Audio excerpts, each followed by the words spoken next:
So welcome to Fantha Tracks, Amy. We're very much looking forward to talking to you. You were seen in a very recent episode of The Acolyte, but we're not going to go straight into that. We're going to start talking about all the other cool stuff you've done. So for people who aren't aware of you before, obviously, last week's episode of the show, give us a little sense of what you've done in the past. What sort of shows have you been involved with in the past?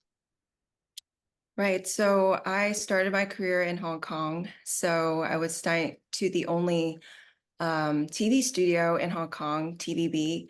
And so I did, I have over 80 credits in television over in Hong Kong. And that was about 10 years ago before I moved to US. So when I first came to US, I kind of had to start over. Nobody knew who I was over here. And so I did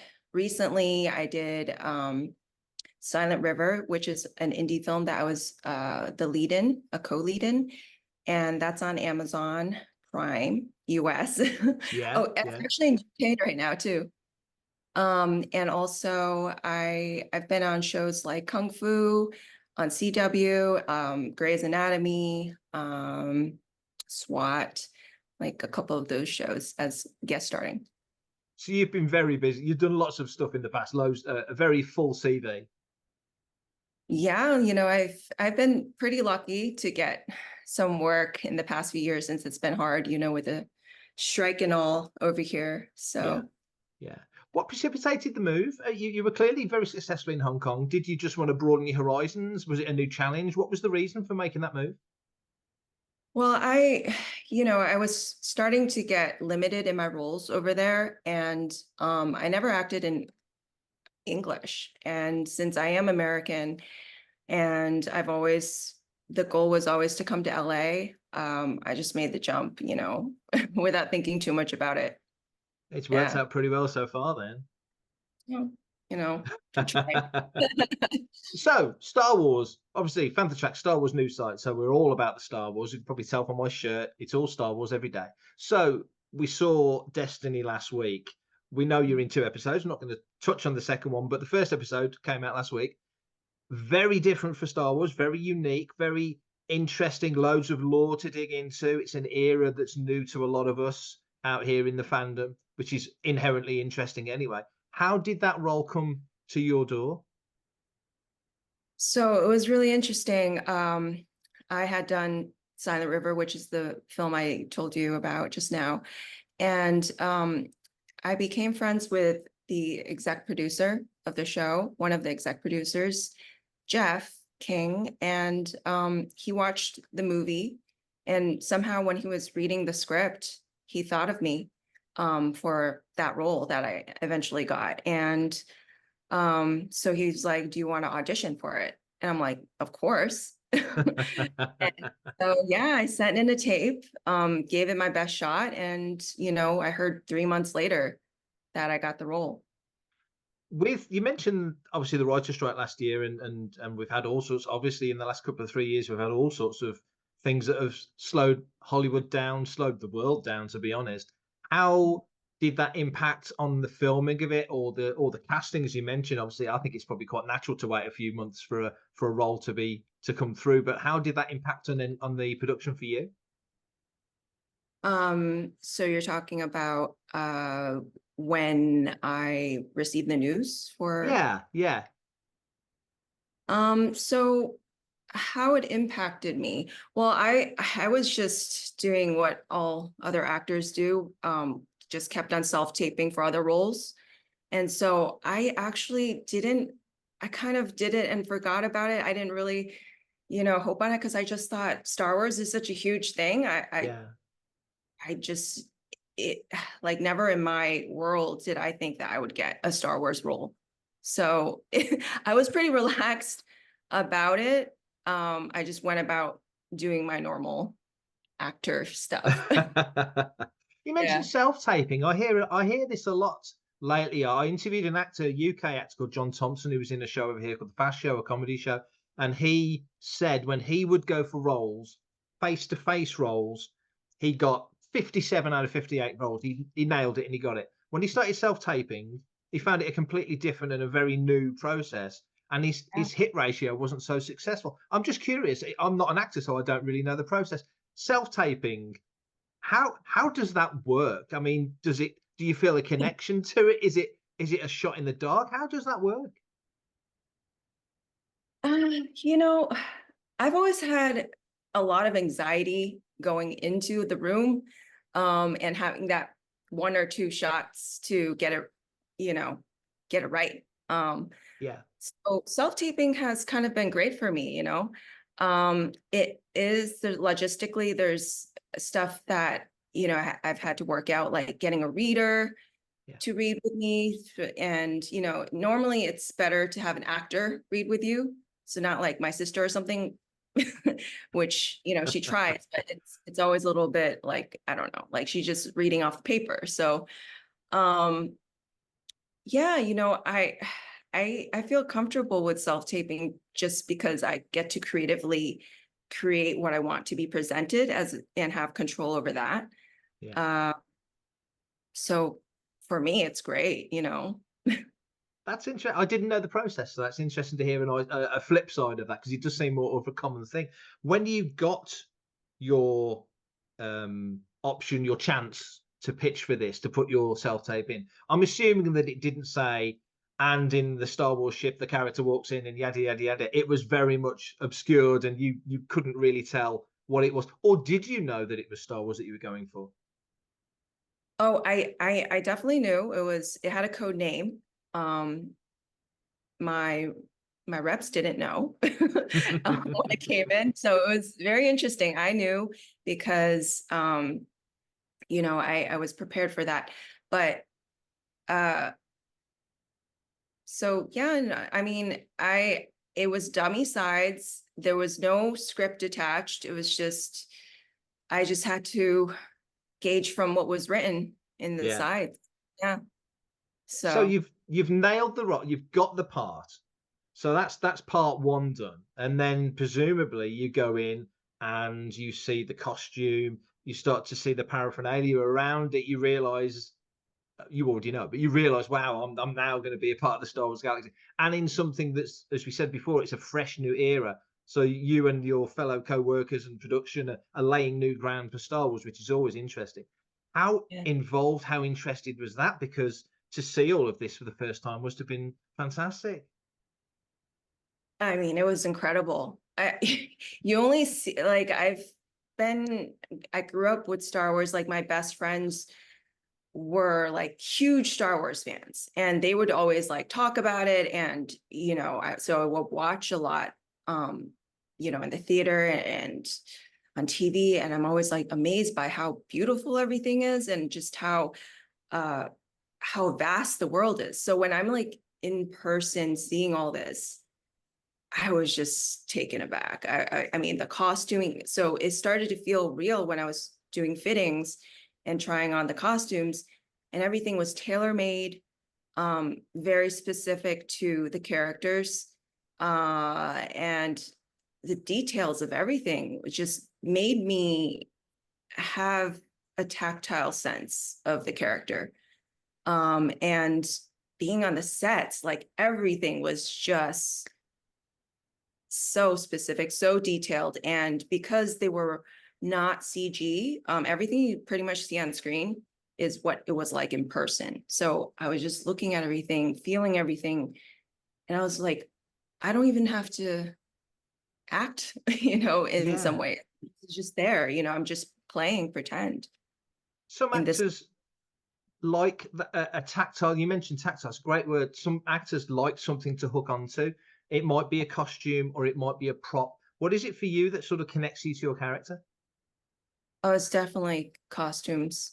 Like what you wear, it reveals so much about who you are inside. And um, you know, I do like to work from inside out, but also in this case, outside in, like just the artistic aspect of everything it really, really helped. And yeah, like I mentioned, the sets were just incredible, like just being there, and also the feeling of everyone around me, like all the other actors, like just looking incredible and amazing. Jodie Turner-Smith, like as a queen. I don't even have to imagine her as a queen. She is a queen. So yeah, like all those things combined really, really help.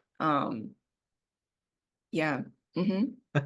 What was the atmosphere like on set? Because as we say, it is this new era. So if you were going into something that was set before, like Andor, for example, before the original Star Wars film, or The Yeah. Mandalorian, which is so well set, sort of further out into the timeline, you're in this totally brand new era. There must have been a great excitement on set. You had Kogonada was the director, so a new director to Star Wars, again bringing his own flair to it. So and presumably Leslie was around and all the other crew were sort of involved in there. What atmosphere was going on? Was it nervous? Was it tense? Was it loose? Was it excited? Where was everybody's sort of mindset? Oh my goodness. Before even stepping on set, finding out that Kogonada was the director was just a dream because I watched his stuff. I was a big fan before. I loved After Yang. And so I was a little like, okay, I wonder what he's going to be like. He ran it, like my feeling on it was like an indie film set where Right. he wasn't sitting high above and not around. He asked you what you thought about the character and discussed with you during, before, after takes, and it felt in a sense very indie. So there wasn't pressure, like because everything's so huge and Yeah. there's all these things going on, like the cranes are moving, like the camera's zooming in your face, and I just felt under his direction very at ease. And Leslie was so down to earth. She came on the first day, my first day on the set. She came to introduce herself and thank me for being there. It was just, and we had like a little conversation about how I was liking London and stuff. And it was just wonderful. It just felt very warm from the beginning. So when I walked on set, it was just very comfortable. Yeah. And you mentioned obviously it was filmed here in the UK. So what was that experience like for you coming over here and filming it on it? Because obviously an American set is different to a Hong Kong set, it's different to a UK set. How was that? I love UK. I love London. Yeah. I I just had the best experience. Just I was there for a little over 3 months.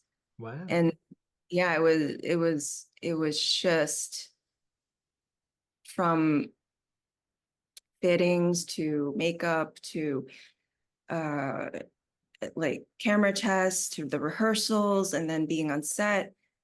It just it was just like I never had anything like it, and I just it's like what we actors strive for, to be at that in this place where Yeah. you're with the best people and everyone's so professional, so but also at the same time so friendly. I mean the everyone, like the PAs come and knock on your door and everyone's so polite.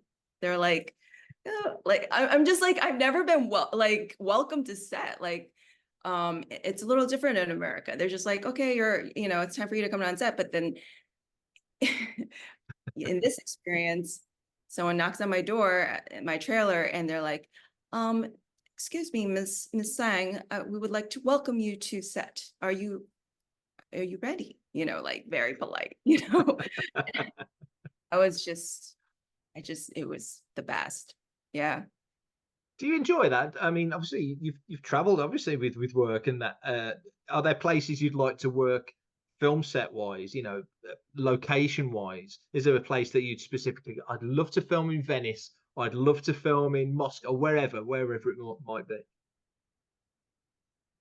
I mean, London was one of the places on my list that it's just, I didn't think that would be Star Wars. You know what I mean? It was, I'm always like that. I'm telling you, Mark, it never crossed my mind that that would happen. Yeah. That's very cool. That's very cool. When you were on set, and there are lots of integral scenes in that, especially in terms of the story with the twins and everything that happens around it with the characters in that location. What moment, or was there a moment when you really thought, wow, this, because it does, because it's so different, I think it's beautiful. It feels almost more Star Wars because it's different, because Star Wars is supposed to be this crazy, big, diverse sort of goulash of everything into the pot sort of stuff. That's the ethos of Star Wars at its core. You look at the cantina in the original film with all the different kinds of creatures all drinking at the bar together. You know, that's Star Wars. So this is just another sort of spice or another vegetable or a bit of meat into that big, you know, that big melting pot, if you like. What was there, or was there a moment when you just thought, wow, this is just amazing?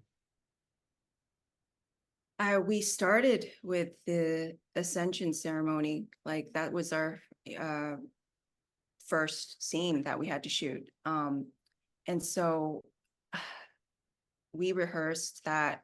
It was my first time having a movement coach on set, Right. and beforehand coaching us on very specific details on how the witches should move, and my specifically how I should move. Yeah. And so um the moment I stepped on set with everyone in their costumes, like the whole group of witches is all together chanting, it just, and then because we were out in the open, and there was a full moon Wow. above, and just like it was so magical just to see everything. It just felt real, like so real. Yeah. So I think that was a moment that I was like, wow, this is incredible, like just amazing.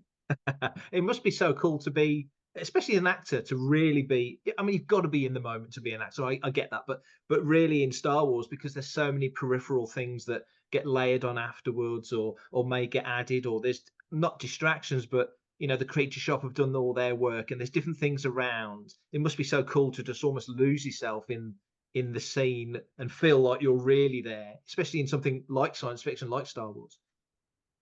Absolutely. Every single person that was there was so passionate about their job, and it was so cool to see how everybody just loved being there, and wanted to do their best, give Yeah. themselves their best selves. Yeah, and I really think it's really started from Leslie Headland being a really great, compassionate, collaborative human being, Yeah. leader. Yeah. Yeah, she's so Yeah. impressive. The things in relation to Star Wars specifically, the things she's spoken about really goes to the core of all the things you kind of want a Star Wars show to be about. And so, and she's clearly, well, she's made it very clear. She's a long time fan, so she understands the sort of the nuts and bolts, and she's a storyteller, as you say. So she gets those mechanics in a way that somebody like me is almost as a consumer, if you like, you know, or I write for a magazine, so I'm writing about what's happened after you guys have done all your work. So it's a different perspective on Star Wars, but it's fascinating that she's so sort of on it in that sense. When the episode came out, what was the reaction from your family and friends? I had a small watch party with my closest friends. They really wanted to be there in the moment with me. Um, they were so excited, so just in awe of what they saw on screen. And then my little goddaughter watched it, and she was just she was like, can she calls me Aunt Mimi. She's like, can Aunt Mimi teach me how to be a witch? So it was just, it was so precious to have that kind of, you think, you're just in a thing and it's huge, but those small impactful moments mean so much to me. Yeah. Yeah, coming from my little goddaughter who has someone to look up to, on Yeah. screen. That's so cool. There's a great history of witches in Star Wars storytelling, going way back to the 80s and through the Clone Wars, the animated stuff, and Ahsoka quite recently, and now, of course, in Acolyte. So you're now part of the Star Wars family.